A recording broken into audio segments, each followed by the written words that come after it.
Life care blood ব্যাংকের কর্তাদের একাধিক নথি নিয়ে মঙ্গলবার স্বাস্থ্য ভবনের তলব। পাশাপাশি তদন্তের প্রয়োজনে ন্যাশনাল মেডিকেল কলেজের বেশ কয়েকজন ডাক্তারি ছাত্রকে জিজ্ঞাসাবাদের জন্য স্বাস্থ্য ভবনে তলব করা হয়। উল্লেখ্য, স্বাস্থ্য দপ্তরকে অন্ধকারে রেখে বাইরের রাজ্যে রক্ত প্লাজমা পাচার করে দেওয়ার মতো মারাত্মক অভিযোগ সামনে আসে লাইফ কেয়ার ব্লাড ব্যাংকের বিরুদ্ধে। এরপরে লাইফ কেয়ারের বিরুদ্ধে বেনিয়াপুকুর থানায় অভিযোগ দায়ের করে রাজ্য ব্লাড ট্রান্সফিউশন কাউন্সিল বা এসবিটিসি। হাইকোর্টের নির্দেশে অভিযানে নামে রাজ্য স্বাস্থ্য দপ্তর এবং রাজ্য ব্লাড ট্রান্সফিউশন কাউন্সিল।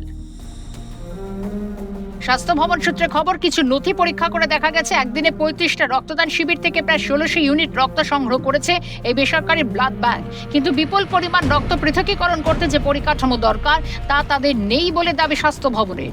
তাহলে বিপুল পরিমাণ রক্ত গেল কোথায়, তার উত্তর মেলেনি বলে সূত্রের দাবি।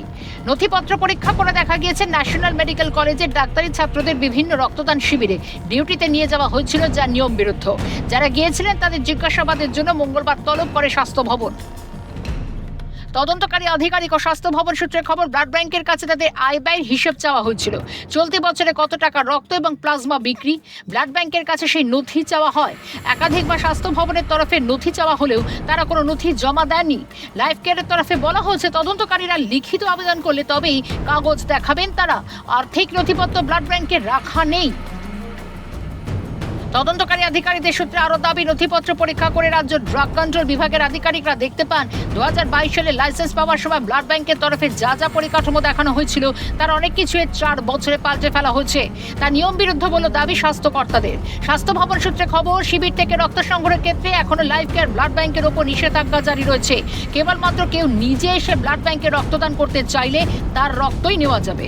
এদিকে স্বাস্থ্যমন্ত্রী শারদত্ত মুখোপাধ্যায় জানান, 7 দিনের মধ্যে আমাদের উত্তর পাওয়ার কথা ছিল, উত্তর পেলে তলব করা হতো না। 7 দিনের মধ্যে আমাদের উত্তর পাওয়ার কথা ছিল, তো আমাদের উত্তরগুলো এলে আমরা কাউকে তলব করতাম না। কিছু কিছু ব্লাড ব্যাংক এখনো উত্তর পাঠায়নি, তো তাদের সম্বন্ধে যেটুকু আমাদের ঔপচারিক তলব সেগুলো করা হচ্ছে।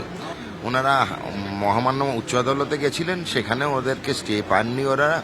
ওনাদেরকে আমরা ডেকেছিলাম এবং ভালোভাবে বুঝিয়েছি কি কি করা উচিত কি উচিত না, এবং উদাহরণ দিয়ে এবং প্রমাণ এবং তথ্য দিয়ে সেটাও ওরা মেনে নিয়েছেন। 7 দিন সময় দিয়েছিল আমাদেরকে জানানোর কথা, সেটা এখনো অবধি আসেনি। যেটুকু তলব ওই কারণেই তলব।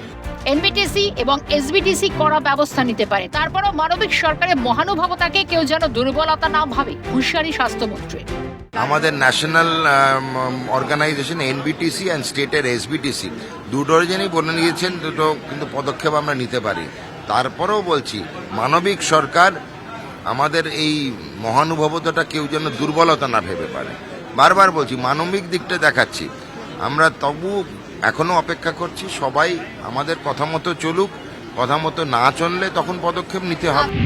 রক্ত নিয়ে দুর্নীতি, কোটি কোটি টাকার রক্ত প্লাজমা পাচার, এই চক্রের পিছনে কে বা কারা জড়িত তা জানতে তৎপর রাজ্য স্বাস্থ্য দপ্তর। মানুষের জীবন মরণের প্রশ্নে কোনো দুর্নীতি বরদাস্ত নয়, বার্তা রাজ্য স্বাস্থ্য দপ্তরের। ক্যামেরা জ্যাকি সিং এর সঙ্গে রেশমি দাস, বিক্রান্ত রায় রিপোর্ট, কালকাটা নিউজ।